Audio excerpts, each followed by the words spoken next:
Hi, friends. What a joy to be with you tonight. I, too, am a Celtics fan, so I promise this will be quite brief. I will say, though, the chance to connect with the Japan Society and the chance to be here with you tonight provided me a wonderful opportunity to reflect on my own connection to Japan and how it has provided roots that have really served me so well for many decades now. Megan mentioned our shared roots at Wellesley just down the street, and in fact, this was my introduction to Japan. I took a Japanese literature class from Morley Sensei. It was the first time this class had been offered at Wellesley. And we were 6 people, and we met in the tallest tower, in the very top room, in the smallest corner of the campus. And I will never forget when we gathered together, Morley Sensei looked at each of us in the eye, and she said, "We could be a secret society of readers." And anyone who has known me for more than 5 minutes knows that this was just the words to send my heart aflutter. A secret society of readers, what could be better? So I was in.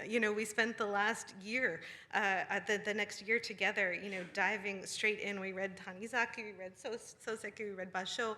All of this in English in my case. I still did not speak a single word of Japanese at this point in time. But sure enough, it led me straight to Japan, where I studied at Nanzan University the next year.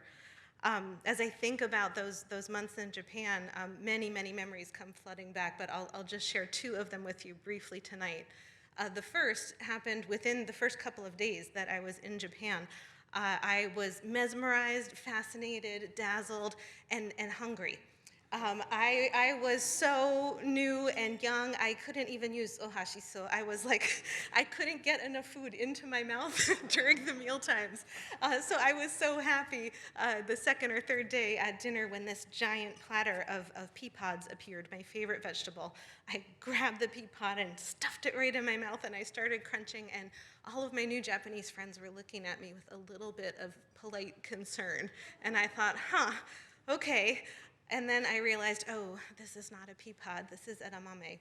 I don't know how many of you have had the joy of trying to eat an entire soybean pod, but I don't recommend it. It was a very humbling introduction to my new home, and it really taught me an important lesson that is just as important in investing as it is in life, which is if you are hungry and also overconfident, you might want to pause, observe the world around you for a moment, have some patience, and then make a decision on how best to proceed. So a very simple lesson, but a very profound one that stuck with me all this time.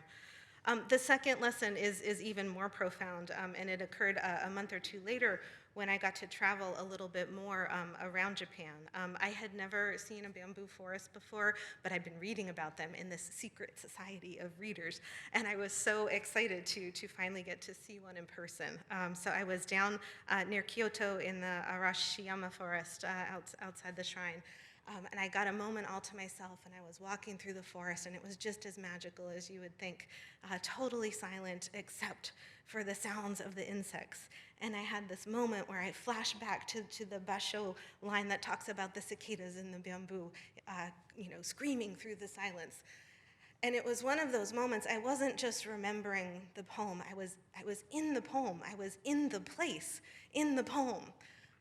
This was a time I was, again, mesmerized, but so far from home and so lonely. And yet in that moment, I realized I am here on this earth, connected to all these other people who have been here on this earth, observing these same things in the same beautiful way. It was a really electrifying moment of homecoming to our own planet.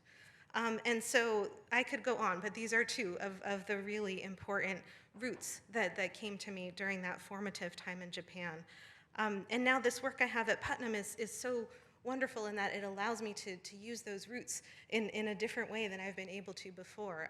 For all of us in our lives, and definitely in the investment world, a lot of our time is spent up here, above the surface. It was a tough day in the stock market today. Really hard to look away from all the red and green on the screen, mostly red today.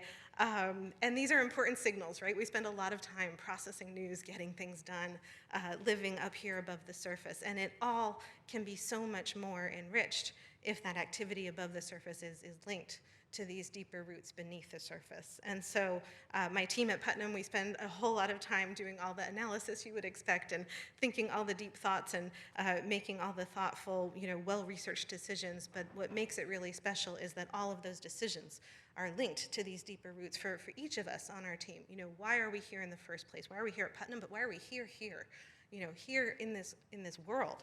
How lucky we are to be able to gradually, bit by bit, vote for the kind of world we want to live in with every action that we take. And so my time in Japan, again, strengthened these roots in such a singular and important way. I can't imagine any other way that those roots could have been formed. I'm incredibly grateful for it. And it's so interesting to me, it's come full circle.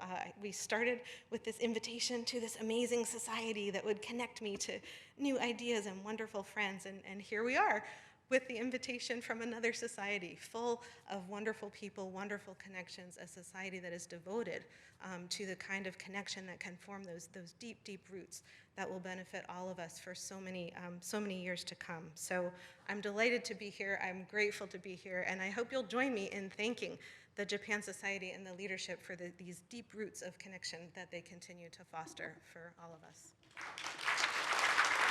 Thank you.